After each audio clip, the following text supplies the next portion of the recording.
Só as flores da cannabis sativa são do bem. O que você acha disso? E antes que você pense que essa é uma crítica ao livro do Siddhartha Ribeiro, não.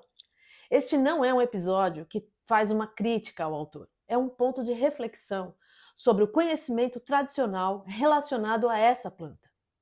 E que é justamente a minha área de pesquisa há mais de 30 anos, a etnobotânica.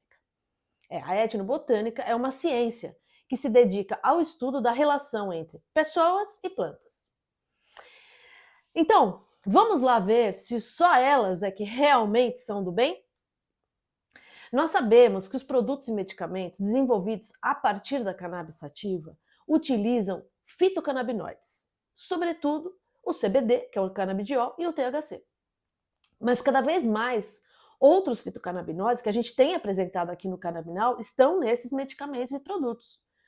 E também tem os terpenos, os flavonoides, os alcaloides, que estão presentes junto com os fitocannabinoides nas resinas da planta. Estas resinas são produzidas e armazenadas em células que ficam na superfície do tecido da planta, que são conhecidas como tricomas, que em grego significa pelos. Elas são células extremamente delicadas que, ao menor toque do vento ou da mão, elas podem liberar esses compostos químicos e esses aromas. Então, a liberação dos terpenos é que nos oferece esses diferentes aromas das milhares de variantes agronômicas dessa espécie. Umas cheiram limão, outras cheiram, enfim.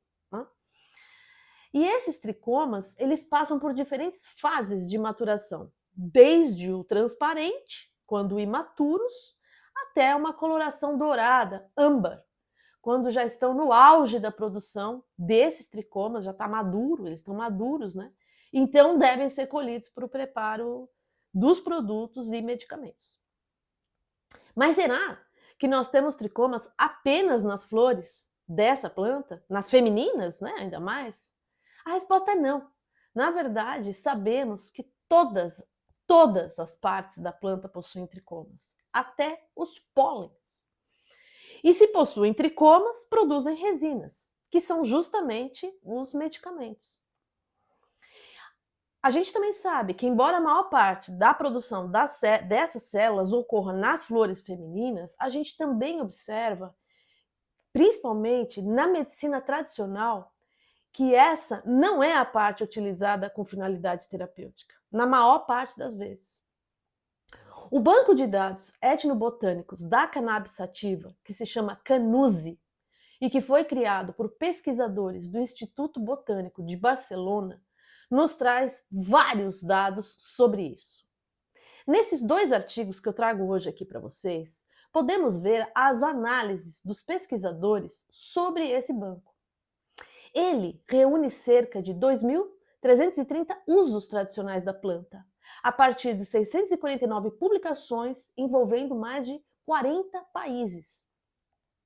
Análises desse banco nos mostram que os principais relatos para a planta são, em primeiro lugar, o medicinal, seguido por narcótico, alimentar e uma pequena parte utilizada como fibras.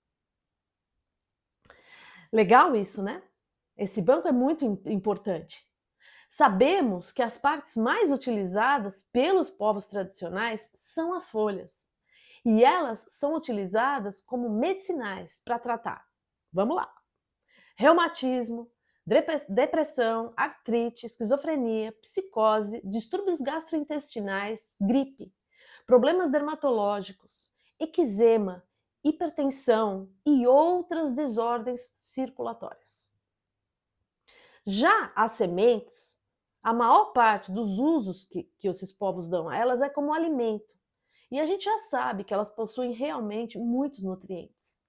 Mas elas também podem ser utilizadas com fins terapêuticos, como digestivos, para desordens mentais, como antiepilético, para tratar náusea, vômito, para dor neurológica, artrite, reumatismo, para estimular o apetite, fortificar os cabelos, tratar ansiedade e convulsões. As raízes da planta também possuem tricomas. E a maior parte dos seus usos tradicionais relacionados a essa parte da planta é para tratar inflamação, febre, gota, dor articular, queimaduras de pele, hemorragia pós-parto, nos próprios trabalhos de parto complicados, em doenças sexualmente transmissíveis, desordens gastrointestinais, infecções e tumores severos. Neste outro artigo que eu trago aqui para vocês, o terceiro de hoje, vemos que as raízes também estão envolvidas em tratamentos relacionados a hipertensão, antídoto de venenos, reumatismo, artrite, febre, gota, dor nas juntas, queimaduras de pele, inflamação, hemorragia, também nos trabalhos de parto e pós-parto, erisipela, coceira e câncer. E o que é mais legal é que estudos de farmacologia que já foram realizados utilizando essas partes da planta e para estes fins medicinais, eles têm ido de encontro com os usos tradicionais, têm dado um match, né? O encontro entre a etnobotânica e a farmacologia atual. Por exemplo, no caso das raízes, os estudos de farmacologia demonstraram atividade no combate às cólicas menstruais, à diabetes, à atividade anti-inflamatória.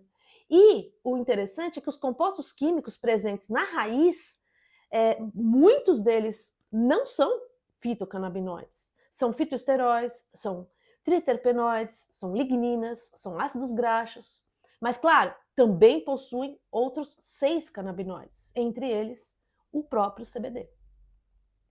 Mas e as inflorescências? E as flores? Bem, a maior parte dos relatos das flores pelos povos tradicionais é como narcótico, embora também existam usos medicinais, como sedativo, para combater diarreia e também para tratar perda de apetite.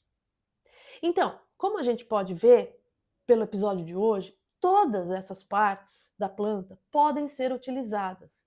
E sabemos mais que elas podem ser utilizadas na forma fresca, como sucos, né, que é a sua forma ácida dos seus fitocannabinoides, quando você não submete ela a calor, mas também na forma de chás, infusão ou decocção, ou ainda óleos.